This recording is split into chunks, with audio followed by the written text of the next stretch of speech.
To S6 news. నేను సుధా. బులెటిన్ల ముందుగా headlines.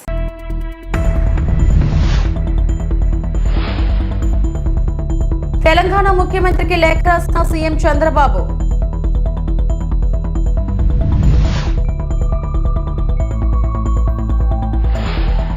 Kakinada జిల్లా అధికారులతో AP deputy CM Pawan Kalyan సమీక్ష.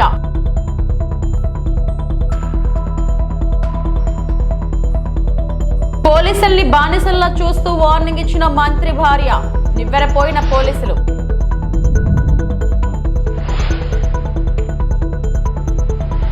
పద్దెనిమిదవ లోక్సభలో తన మొదటి ప్రసంగంలో కాంగ్రెస్ ఎంపీ రాహుల్ గాంధీ చేసిన వ్యాఖ్యలు గందరగోళానికి దారితీశాయి. రాష్ట్రపతి ప్రసంగానికి ధన్యవాదాలు తెలిపే తీర్మానంపై రాహుల్ గాంధీ స్పందిస్తూ హిందువులమని చెప్పుకునేవారు హింస గురించి మాట్లాడతారని వ్యాఖ్యానించడం కలకలం రేపింది. ప్రధాని నరేంద్ర మోడీ, హోంమంత్రి అమిత్ షా జోక్యం చేసుకుని తీవ్ర ఆరోపణలకు క్షమాపణలు చెప్పాలని డిమాండ్ చేశారు. మోడీ మరియు భారత్ నినాదాల మధ్య రాహుల్ గాంధీ జై సంవిధాన్తో ప్రారంభించి నిర్భయత మరియు అహింసను సూచించే వివిధ మతపరమైన చిత్రాలలో కాంగ్రెస్ పార్టీ యొక్క హస్తం చిహ్నం అభయ ముద్రలను ప్రదర్శించారు. जय संविधान कॉपी है उसकी.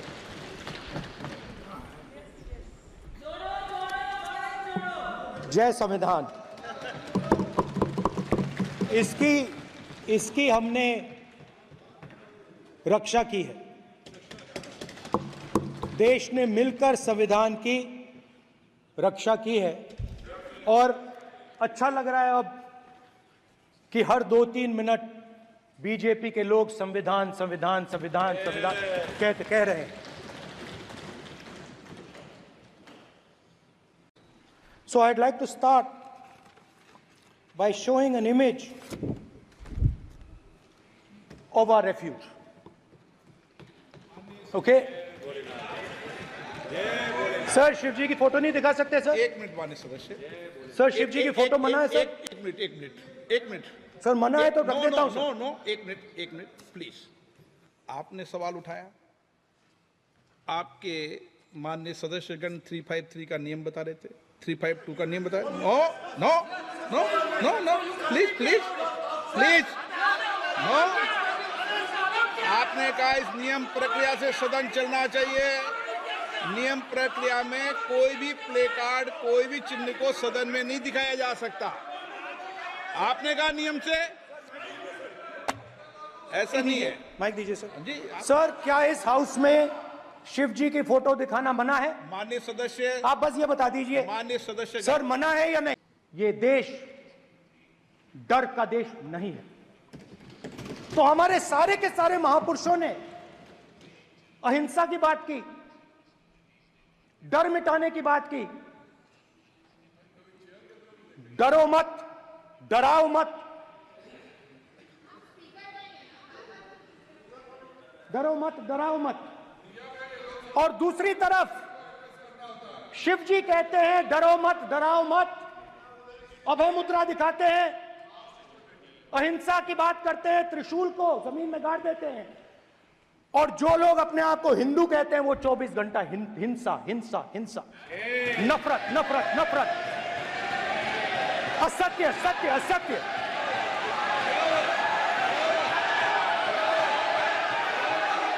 आप हिंदू हो ही नहीं. हिंदू धर्म में साफ लिखा है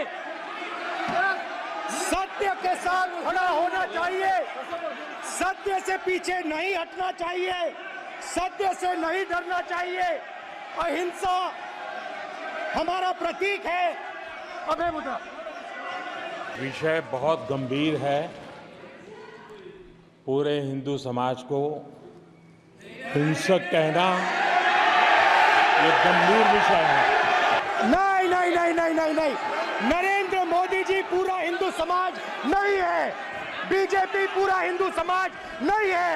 आरएसएस पूरा हिंदू समाज नहीं है. ये ठेका नहीं है बीजेपी का. కాకినాడ జిల్లా అధికారులతో AP deputy CM Pawan Kalyan సమీక్ష నిర్వహించారు. కాకినాడ జిల్లా పర్యటనలో ఉన్న ఆయన కలెక్టరేట్లో అధికారులతో సమావేశమయ్యారు. జిల్లాలోని ప్రధాన సమస్యలపై చర్చించారు. పంచాయతీరాజ్, గ్రామీణ, నీటిపారుదల శాఖల పరిధిలోని పలు సమస్యలను పవన్ అడిగి తెలుసుకున్నారు. ఈ సమావేశంలో ఎంపీ ఉదయ్ శ్రీనివాస్, జిల్లా పరిషత్ చైర్మన్ విప్పర్తి వేణుగోపాలరావు, ఎమ్మెల్యేలు నిమ్మకాయల చినరాజప్ప, జ్యోతుల నెహ్రూ, వనమాడి కొండబాబు, పంతం నానాజీ, వరపుల సత్యప్రభ తదితరులు పాల్గొన్నారు.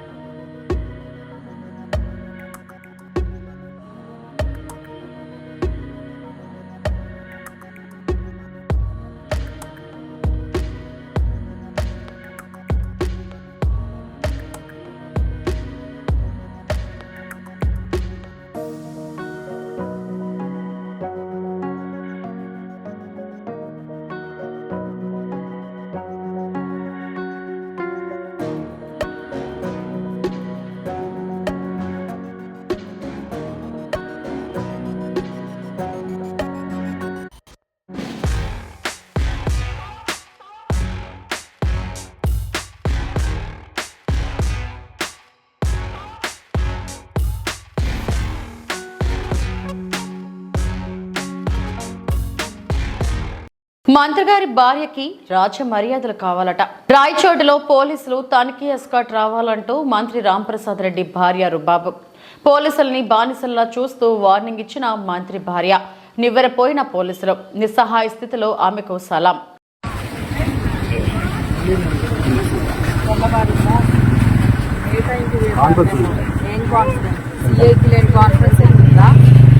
వచ్చాను అనుకున్నావా? డ్యూటీలో రావాలని చెప్పి యూనిఫామ్ కూడా లేదా మీకు? దేనికి సారీ? ఏంటి పొరపాటు?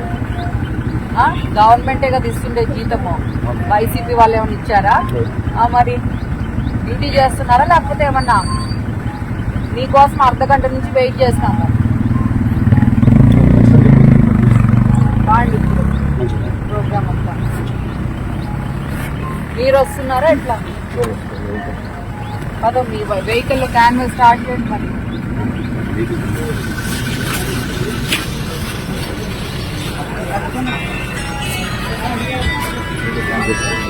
తెలంగాణ సీఎం రేవంత్ రెడ్డికు ఏపీ సీఎం చంద్రబాబు లేఖ రాశారు. జూలై 6న భేటీ అవుదామని లేఖలో ప్రతిపాదించారు. అపరిష్కృతంగా ఉన్న విభజన అంశాలపై చర్చించనున్నట్లు తెలుస్తోంది. ఏపీలో భారీ మెజారిటీతో అధికారం సాధించిన ఎన్డీఏ కూటమి వడివడిగా అడుగులు ముందుకు వేస్తుంది. ఒకవైపు సంక్షేమానికి పెద్దపీట వేస్తూనే మరోవైపు అభివృద్ధి వైపు ఫోకస్ పెట్టింది.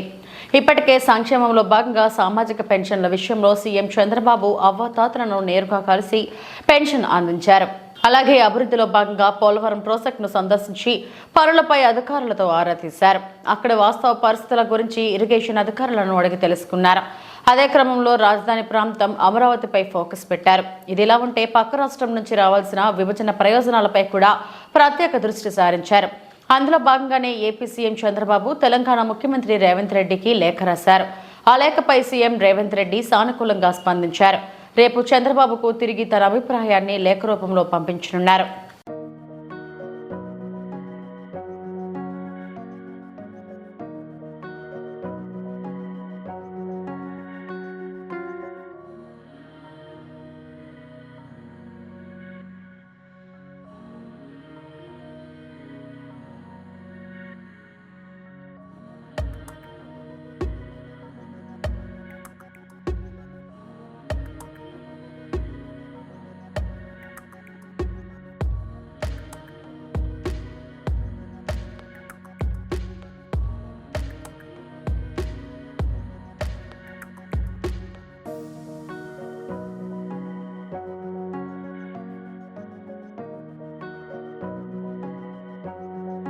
మంత్రాలయం నియోజకవర్గంలోని టీడీపీ పార్టీలో విభేదాలు మొదలయ్యాయి.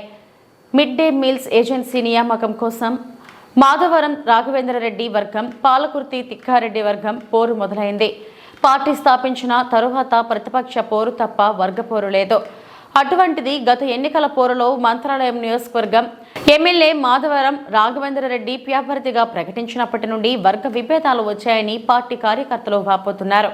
సంబంధించి ఇక్కడ మంత్రాలయంలో 2 పెండింగ్ ఉన్నాయి. ఆ పెండింగ్ విషయం గురించి నేను హెడ్ మాస్టర్తో డిస్కస్ చేయడానికి వెళ్ళినప్పుడు ఇక్కడ 2 వర్గాలు ఏర్పడ్డాయి. ఒకటి మాధవరం రామరెడ్డి వర్గం అని, ఇంకోటి తిక్కారెడ్డి గారి వర్గం అని. ఇక్కడ సమస్య ఉంది కాబట్టి ప్రస్తుతానికి దాన్ని ఒక 2 days పెండింగ్ పెట్టండి. పెండింగ్ పెట్టిన తర్వాత మాట్లాడుకొని పరిష్కరించుకుంటాము అని చెప్పాము.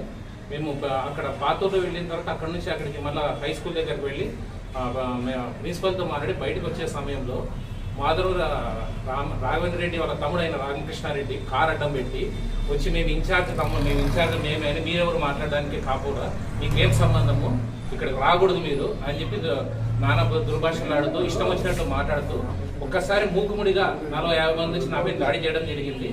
కనీసం మేము ఏం చెప్తున్నా వినపోకున్నట్టు వీళ్ళు దౌర్జన్యంగా మంత్రాలయంలో గొడవలు సృష్టించి ఇక్కడ మొత్తం వాతావరణం తల్లకొల్లగా తయారు చేయాలని చూస్తున్నారు. ప్రతి ఒక్కరిని భయపెట్టి వాళ్ళు తప్ప ఇక్కడ ఎవరు ఉండకూడదు అనే విధంగా ఇక్కడ పరిస్థితి ఆ రకంగా క్రియేట్ చేశారు. మేము గత 10 సంవత్సరాల నుంచి టీడీపీలోనే ఉంటూ వస్తున్నాం. వీళ్ళు రీసెంట్గా వచ్చిన టీడీపీ వాళ్ళకు ఏదైతే మిడ్ డే మీల్స్ టీడీపీ వాళ్ళకి ఇవ్వాలని మేము చెప్పాము, కానీ టీడీపీ వాళ్ళు ఇవ్వకుండా ఎవరో వైసీపీ వాళ్ళకి ఇస్తూ పార్టీకి సంబంధం లేని వంటి వాళ్ళ వ్యక్తులకు వీళ్ళు ఇస్తున్నారు. ఇది చేయడం కరెక్ట్ కాదు అన్నందుకు వీళ్ళు దాడి చేస్తున్నారు. ఇది ఈ రకమైన దాడి చేయడం కరెక్ట్ కాదు. దీనిపైన ఖచ్చితంగా పోలీస్ స్టేషన్లో కంప్లైంట్ ఇచ్చినాము. పార్టీ దృష్టికి కూడా తీసుకెళ్లి ఖచ్చితంగా రామకృష్ణారెడ్డిపై చర్యలు తీసుకోవాలి. వీళ్ళు ఈ పరిస్థితి ఇప్పుడు ఇలాగుంటే రేపు పొద్దున వీళ్ళకి ఇన్ఛార్జ్ వచ్చిన తర్వాత మంత్రాలయం మొత్తం సర్వనాశనం చేస్తారు ఖచ్చితంగా. తప్ప వీళ్ళు ఎవరిని కూడా ప్రజలు మంచి చెడు ఆలోచించే రకం కాదు. ఒక అడ్వకేట్గా నేనే చెప్తాను, మీరు కూర్చొని మాట్లాడుకుంటే కూడా అసలు వినుకోకుండా దాడి చేయడానికి వస్తున్నారు. మంత్రాలయంలో ఈ వాతావరణం ఎప్పుడు కూడా జరగలేదు ఇటువంటి పరిస్థితి. దౌర్జన్యం అనేది కరెక్ట్ పద్ధతి కాదు. వీళ్ళపై చర్యలు తీసుకోవాలని ఖచ్చితంగా చంద్రబాబు నాయుడు దృష్టికి తీసుకెళ్తాం. ఖచ్చితంగా వాళ్ళపై చర్యలు తీసుకోవాలని చంద్రబాబు నాయుడు కోరుతాం. Thank you. తిరుమల శ్రీవారి ఆలయంలో గత 5 ఏళ్లలో అవినీతిపై విచారణ చేయాలని జనసేన తిరుపతి ఇన్ఛార్జ్ కిరణ్ రాయల్ డిమాండ్ చేశారు. ఈ మేరకు తిరుపతిలోని రీజనల్ విజిలెన్స్ అండ్ ఎన్ఫోర్స్మెంట్ అధికారులకు ఫిర్యాదు చేశారు. కిరణ్ రాయల్ మాట్లాడుతూ మాజీ సీఎం జగన్మోహన్ రెడ్డి వచ్చాక తిరుమలను వ్యాపార కేంద్రంగా మార్చారని మండిపడ్డారు. అన్నిటిపైన విచారణ చేసి బాధ్యులపై చర్యలు తీసుకోవాలని డిమాండ్ చేశారు.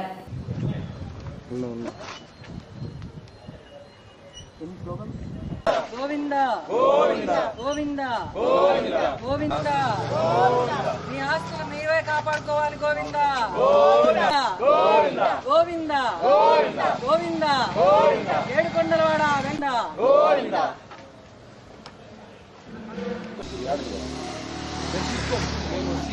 దేవుని టికెట్లు దుర్వినియోగం చేయండి. సామాన్య భక్తులు ఫ్రీ దర్శనం అవసరం. దేవుడు సొమ్మొక్కరు గోవింద గోవింద గోవింద గోవింద గోవింద గోవింద. ఇట్లా ఉండండి అబ్బా. ఏంది నట చేసే పని నేను చూస్తాను.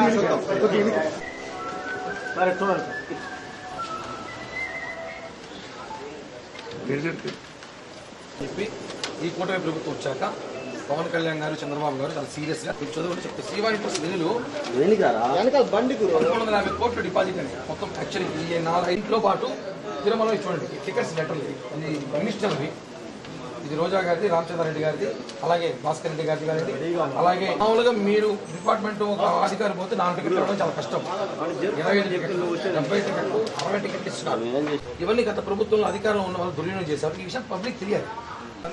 మీరు దీనిపై సీరియస్ యాక్షన్ తీసుకొని ఒక ఎంక్వైరీ చేసి ఇమ్మీడియట్లీగా ఎవరైతే టీటీడీ శ్రీవాణి ట్రస్ట్ లో గోల్మాల్ జరిగింది చెప్పిన వెంటనే ఏం చేశారంటే తూతుమంత్రంగా ఒక తిరుమల తిరుపతి గొప్ప ధార్మిక క్షేత్రం. వెంకటేశ్వర స్వామి భక్తితో కోట్ల మంది ప్రజలు తిరుపతికి వస్తూ ఉంటారు.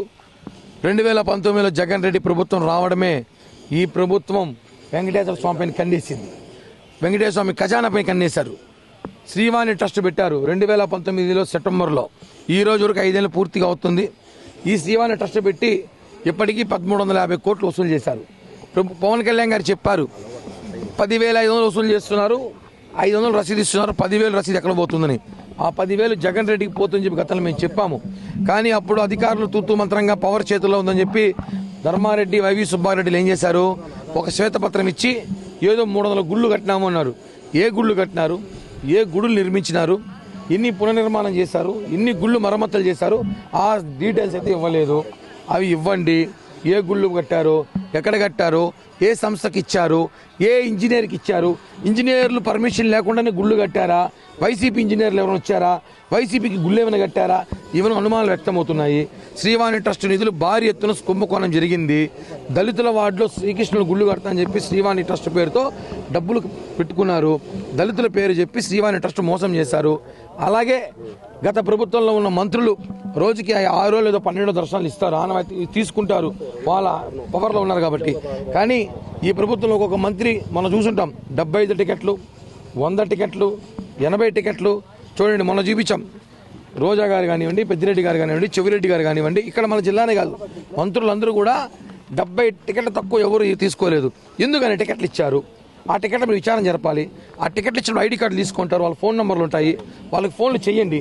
నిజంగా టికెట్లు ఇచ్చినారా, వాళ్ళు భక్తితో ఇచ్చినారా, లేదా మీకేమైనా లాబింగ్ చేసుకున్నారా, డబ్బులు తీసుకున్నారా, ఏమైనా బెదిరించినారా, ఏ విధంగా మీరు దర్శనాలు ఇచ్చారు, వాళ్ళకి ఎందుకు ఇచ్చినారు దర్శనాలు, ఇవన్నీ ఎంక్వైరీ చేస్తే ప్రతి ఒక్కరూ ఈరోజు జైలుకి పోవాల్సిన అవసరం ఉంది. మామూలుగా కొండపైన ఒక లడ్డు దొంగతనం చేసినా, ఒక లడ్డు బ్లాకులు అమ్మినా వాడికి శిక్ష చేసి వాడిని 15 రోజులు జైల్లో పెడతారు. ఇన్ని టికెట్లు కుంభకోణం చేసిన వాళ్ళు ఏమనాలి? ప్రతి మంత్రి అవినీతి, ప్రతి ఎమ్మెల్యే అవినీతి చేశారు టీటీడీ సొమ్ముతో. ఎవరిని వదలకూడదని చెప్పి ఈరోజు టీటీడీ విజిలెన్స్ అధికారులకు లెటర్ ఇచ్చాం, ఏపీ స్టేట్ విజిలెన్స్కి లెటర్ ఇస్తున్నాం, ఫిర్యాదు చేస్తున్నాం. వాళ్ళని అన్ని విచారించి తొందరగా 10 రోజుల్లో చర్యలు తీసుకొని అరెస్టు చేసి ప్రతి ఒక్కరిని జైలుకి పంపించే బాధ్యత జనసేన పార్టీ, కూటమి ప్రభుత్వం తీసుకోబోతుంది. ప్రపంచంలోనే అతి ముఖ్యమైన నెల్లూరు జిల్లా సైదాపురం మండలం తెలుగుదేశం పార్టీ అంటేనే క్రమశిక్షణకు మారుపేరు అని, అధికారంలో ఉన్న ప్రతిపక్షంలో ఉన్న క్రమశిక్షణతోనే మెలుగుతామని మండల తెలుగుదేశం పార్టీ కన్వీనర్ కట్ట మోహన కృష్ణారెడ్డి చెప్పారు. సైదాపురంలోని స్థానిక తెలుగుదేశం పార్టీ కార్యాలయం నందు మండల తెలుగుదేశం, జనసేన, బీజేపీ నాయకులతో కలిసి మంగళవారం విలేకరుల సమావేశం నిర్వహించారు. ఈ సందర్భంగా మండల తెలుగుదేశం పార్టీ కన్వీనర్ కట్ట మోహన్ కృష్ణారెడ్డి మాట్లాడుతూ మండలంలోని దేవర వేమూరు గ్రామంలోని కొంతమంది ఇటీవల పార్టీలో చేరి తెలుగుదేశం పార్టీ నాయకులపై వ్యక్తిగత విమర్శలు చేస్తున్నారని చెప్పారు. శాసనసభ్యులు కోరుకొండల రామకృష్ణ ఆదేశాల మేరకు క్రమశిక్షణ చర్యలో భాగంగా వారిని తెలుగుదేశం పార్టీ నుండి సస్పెండ్ చేయడం జరుగుతుందన్నారు. ఈ కార్యక్రమంలో మండల తెలుగుదేశం నాయకులు రాజశేఖర్ రాజు, సుబ్రహ్మణ్యం రాజు, సురేంద్ర, కోటయ్య, నాయుడు, రమణ, కేపీ రాజు, శ్రీనివాసులు నాయుడు తదితరులు పాల్గొన్నారు. వాళ్ళ సత్ప్రవర్తన వీటన్నింటిని దృష్టిలో పెట్టుకొని ఈరోజు మనం పత్రికా సమావేశం పెట్టడం జరిగింది. దీంట్లో ముఖ్య ఉద్దేశం తెలుగుదేశం పార్టీ అంటేనే క్రమశిక్షణకు మారుపేరు. ఆ రోజు నందమూరి తారక రామారావు గారు గారి నుంచి, చంద్రబాబు గారి దగ్గర నుంచి మాకు అన్ని రూల్స్ ఎట్లున్నాయి, రూల్స్ని ఫాలో అవ్వాలా, రూల్స్ బ్రేక్ చేయకూడదు, గవర్నమెంట్లో ఉన్నప్పుడు కానివ్వండి, పార్టీ ప్రకారం కానివ్వండి, క్రమశిక్షణగా ఎలా మెలగాలంటే మాకు నేర్పించడం జరిగింది. ఈరోజు వెంకటగిరి నియోజకవర్గం సైదాపురం మండలంలో దేవరవేమూరు కటుముడుపల్లి అనే ఒక దేవరవేమూరు పంచాయతీకి సంబంధించి ఈ మధ్యకాలంలో కొంతమంది అక్కడ పార్టీలో చేరి వాళ్ళు పార్టీ కార్యక్రమాలని సరిగా పాల్గొనకుండా పోవడం ఒకటి, అదేవిధంగా ఎవరైతే ముందు నుంచి ఉన్నటువంటి తెలుగుదేశం నాయకుల్ని, మండల నాయకులు కానీ వాళ్ళు వ్యక్తిగతంగా విమర్శించడం, ఇవన్నీ చేయడం, అవి ఫోన్లో రికార్డ్ చేయడం, వాళ్ళ మీద నేను కంప్లైంట్ ఇవ్వడం కూడా జరిగింది. ఈరోజు మా ప్రీతం నాయకులు శ్రీ కురుగొండ్ల రామకృష్ణ గారు ఆయన ఆదేశాల మేరకు వాళ్ళిద్దరినీ క్రమశిక్షణ చర్యల కింద వాళ్ళని సస్పెండ్ చేయడం జరుగుతుంది. వాళ్ళ పేర్లు కూడా మీకు మీడియాకి ఇప్పుడే ప్రకటిస్తాము. ఎందుకు చెప్తున్నామంటే తప్పు చేసిన వాళ్ళని ఉపేక్షించేది లేదు అనేది తెలుగుదేశం పార్టీ సిద్ధాంతం. ఆ సిద్ధాంతాలు కట్టుబడి ఈరోజు మా శాసనసభ్యులు చెప్పడం, దాన్ని ఒక మండలాధ్యక్షుడిగా ఇక్కడ మండల నాయకులు, మండల టీం అందరూ కూర్చొని ఈ ప్రెస్ మీట్ పెట్టడం జరిగింది. అందుకని మీకు ఆ పేర్లు ఆరుగుంట ప్రసన్న కుమార్ రెడ్డి, సన్నాఫ్ శ్రీనివాసులు రెడ్డి, ఆరుగుంట రమేష్ రెడ్డి, సన్నాఫ్ శ్రీనివాసులు రెడ్డి. భారతదేశంలో ఆంగ్లేయుల కాలంలో రూపొందించిన చట్టాలను పూర్తిగా రద్దు చేసి భారత రాజ్యాంగ స్ఫూర్తితో కొత్త చట్టాలను భారత ప్రభుత్వం రూపొందించడం జరిగిందని తిరుపతి జిల్లా పోలీస్ ఎస్పీ హర్షవర్ధన్ రాజు తెలిపారు. నూతన చట్టాలు దేశవ్యాప్తంగా నేటి నుండి అమలుపరచడం జరుగుతుందని తెలిపారు. సోమవారం తిరుపతి జిల్లా పోలీస్ కార్యాలయంలో ఏర్పాటు చేసిన మీడియా సమావేశంలో నూతన చట్టాలకు సంబంధించిన పూర్తి వివరాలను ఎస్పీ మీడియాకు వెల్లడించారు.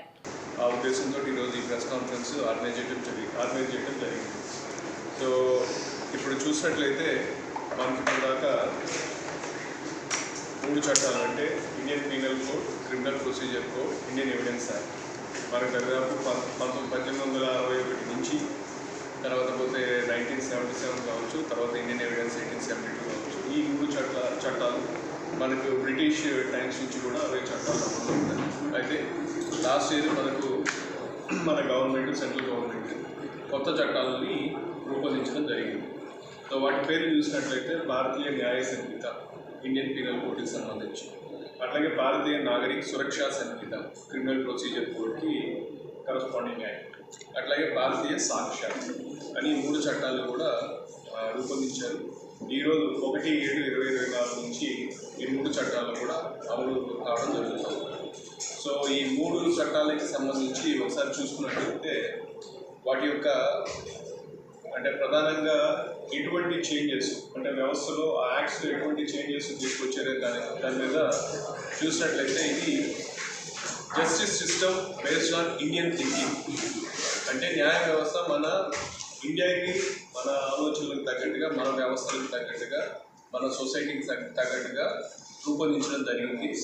ఏదైతే మనకు కలోనియల్ కొన్ని టెక్నాలజీస్, కలోనియల్ లెగసీస్ ఉన్నాయో వాటన్నిటిని కూడా పక్కన పెడుతూ మన కంట్రీకి సంబంధించి, మన యొక్క ఇండియన్ థింకింగ్కి సంబంధించి కూడా చట్టాలు రూపొందించడం జరిగింది. సో దీంట్లో చూసినట్లయితే కొన్ని సబ్కే సాత్ సమాన్ వ్యవహార్, అందరితోటి కూడా ఒకే విధమైన వ్యవహారం, అందరికీ కూడా న్యాయం ఒకటనే ఆ కీ థీమ్ తోటి ప్రధానంగా ఇది ముందుకెళ్తుంది అనమాట. అట్లాగే ఈ లాస్ అన్నీ కూడా సిటిజన్ సెంట్రిక్ ఉన్నాయి. ఈ చట్టాలన్నింటిలో కూడా చాలా వరకు సిటిజన్స్కి ఎక్కువ బెటర్గా సర్వీస్ చేసే విధంగా, వాళ్ళకి మనం ఎప్పుడు జవాబుదారీతనంగా ఉండే విధంగా రూపొందించడం జరిగింది. దాంట్లో ఫర్ ఎగ్జాంపుల్ చూసినట్లయితే 173(1) నాగరిక సురక్షిత సంహిత ప్రకారం చూసినట్లయితే ప్రతి సిటిజన్కి కూడా వాళ్ళ ఎఫ్ఐఆర్ ఓరల్గా కావచ్చు, ఈవెన్ ఎలక్ట్రానిక్ కమ్యూనికేషన్లో కూడా కంప్లైంట్ చేసుకునేటటువంటి హక్కును కల్పించారు. వాళ్ళు ఎక్కడైనా ఉండొచ్చు. అంటే 2 ఉన్నాయి కాన్సెప్ట్స్ దీంట్లో, 0 ఎఫ్ఐఆర్ అంటే ఒకటి, ఈఎఫ్ఐఆర్ అంటే. 0 ఎఫ్ఐఆర్ ఆల్రెడీ మనము ఇప్పుడు రిజిస్టర్ చేస్తున్నాము, అది ఆల్రెడీ అమల్లో ఉంది. దాన్ని ఇంకా బెటర్గా అమలు చేయాలన్న దీనితోటి దానికి సంబంధించి ప్రొసీజర్స్ ఇవన్నీ కూడా దీంట్లో మెన్షన్ చేయడం జరిగింది. దాన్ని చట్టంలో కూడా తీసుకొని రావడం జరిగింది. సో ఈ 0 ఎఫ్ఐఆర్ అంటే అఫెన్స్ ఎక్కడైనా కావచ్చు, ఒక కంప్లైంట్ వేరే ప్లేస్కి వెళ్ళైనా సరే మాకు ఇక్కడ ఆ విధంగా జరిగిందని చెప్పినట్లయితే ఎక్కడైనా సరే దానికి కేసు రిజిస్టర్ చేసి ఆ తర్వాత అఫెన్స్ ఎక్కడైతే జరిగిందో ఆ ప్లేస్ ఆఫ్ అఫెన్స్ అక్కడికి కన్సర్న్ జ్యూరిస్డిక్షన్ ఆఫీసర్స్కి ట్రాన్స్ఫర్ చేయడం జరుగుతుంది. అలాగే ఈఎఫ్ఐఆర్ అని చెప్పి ఎలక్ట్రానిక్ ఎఫ్ఐఆర్, అది మనకి ఎలక్ట్రానిక్ ఫామ్లో ఎవరైనా కానీ వాళ్ళు కంప్లైంట్ చేసుకున్నట్లయితే మనం దాని మీద కూడా ఎఫ్ఐఆర్ ఇష్యూ చేయాల్సి ఉంటుంది.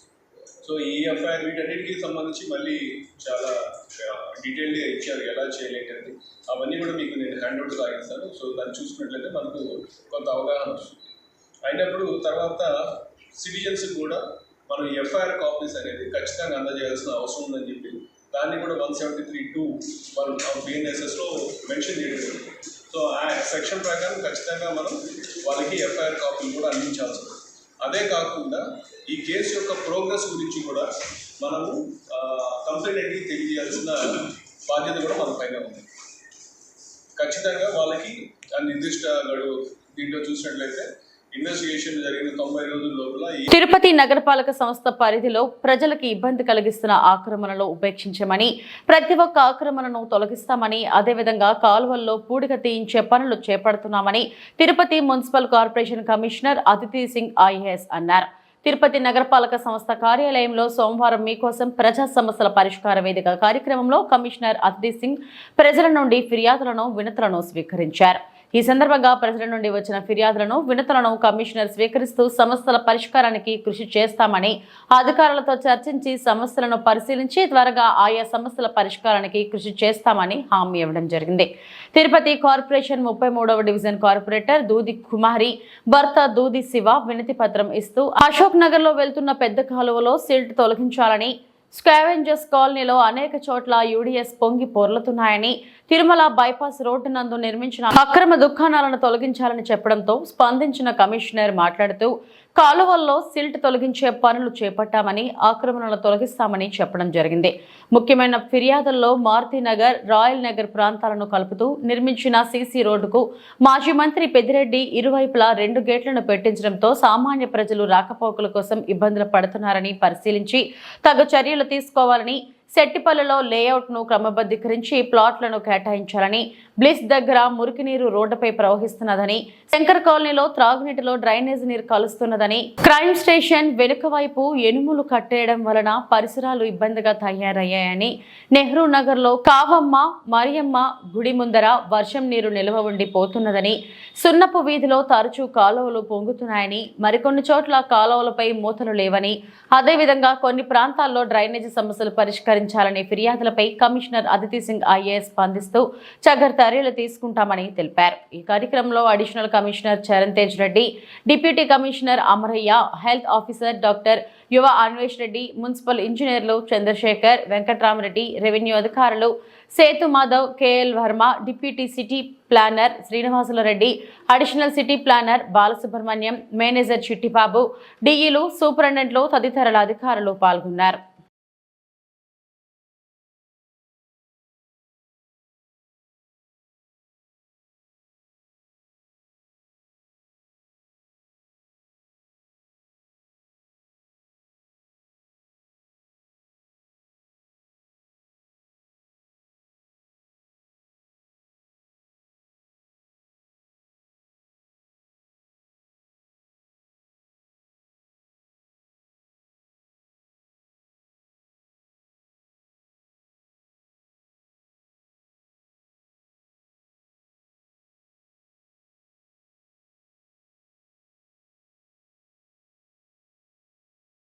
చిత్తూరు జిల్లా కుప్పం శాంతిపురం మండలంలోని శివపురం వద్ద ఇంటి నిర్మాణానికి సీఎం చంద్రబాబు స్థలాన్ని కొనుగోలు చేశారు.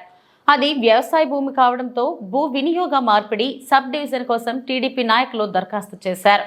దీనికి డిప్యూటీ సర్వేయర్ సద్దాం హుసేన్ 1,80,000 రూపాయలు లంచం డిమాండ్ చేశారు. గత నెల కుప్పానికి సీఎం చంద్రబాబు నాయుడు వచ్చినప్పుడు విషయం వెలుగు చూసింది.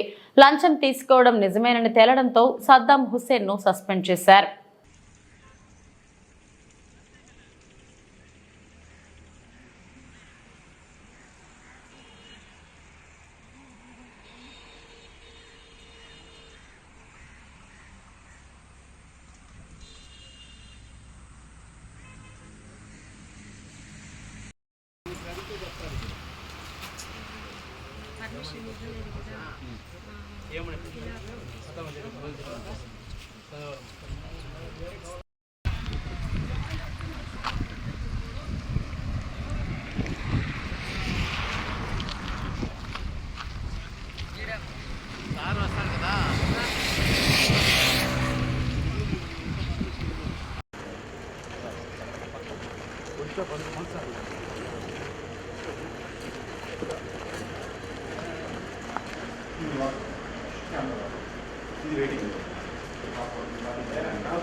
సో ఇక్కడ వచ్చేసి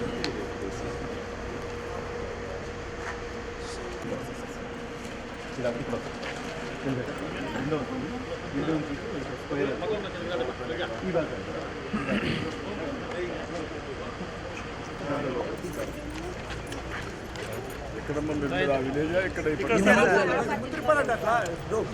అది ఇక్కడ ఎన్ని ఉన్నాయి సార్? ఇక్కడ 10 ఉన్నాయి సార్.